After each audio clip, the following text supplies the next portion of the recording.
Brad Keselowski's nationwide win was overshadowed this week as it kind of turned into Friday night at the fights at Richmond. Drivers Nelson Piquet Jr. and Brian Scott got into a dust-up on the track, which led to the two getting into a little bit of a fight. It also had Nelson Piquet Jr. kicking Brian Scott right in the groin. After that, the two crews actually got into the fight in a parking lot, with two members of the Richard Childress racing team being led away in handcuffs. Despite the legal ramifications, both drivers seemed to have a little fun with it. Both guys tweeted after the race with some pretty funny tweets. Nelson Piquet tweeted, "With a kick like that, no wonder I race cars and not play soccer. I look forward to moving on to racing again." Brian Scott also had a pretty good tweet afterwards. He tweeted to the Nationwide Series title sponsor, Nationwide Insurance, saying, "Hey Nationwide, do you guys insure family jewels? I need some coverage." And although both drivers seem to have a good sense of humor about it, it'll be interesting to see if NASCAR shares the same enthusiasm.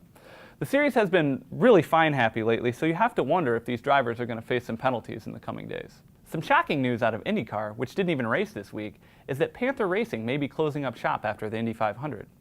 This comes as a shock not only to IndyCar fans, but also to the team's driver, Servia, who expected to be driving a full schedule for Panther Racing.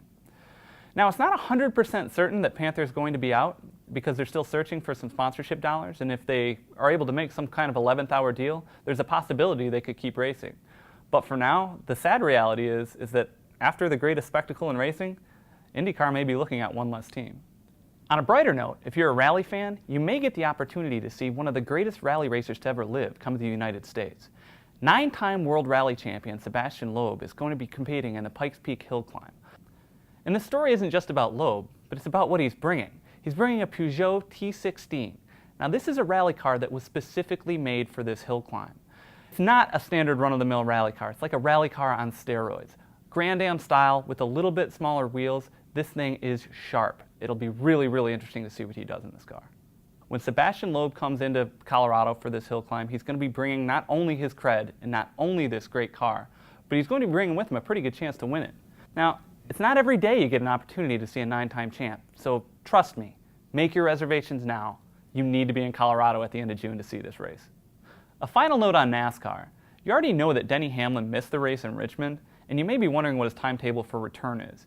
But with just 29 races remaining in the season, you have to wonder how legitimate his chances are of making the chase if he doesn't get back soon. If he isn't behind the wheel at least for a little bit in Talladega, I don't think you're going to see him for the rest of the season. Catch all the latest auto enthusiast news at AutoWeek.com, in AutoWeek Magazine and iPad Edition. Talk with us on Facebook, YouTube, and Twitter at AutoWeek USA.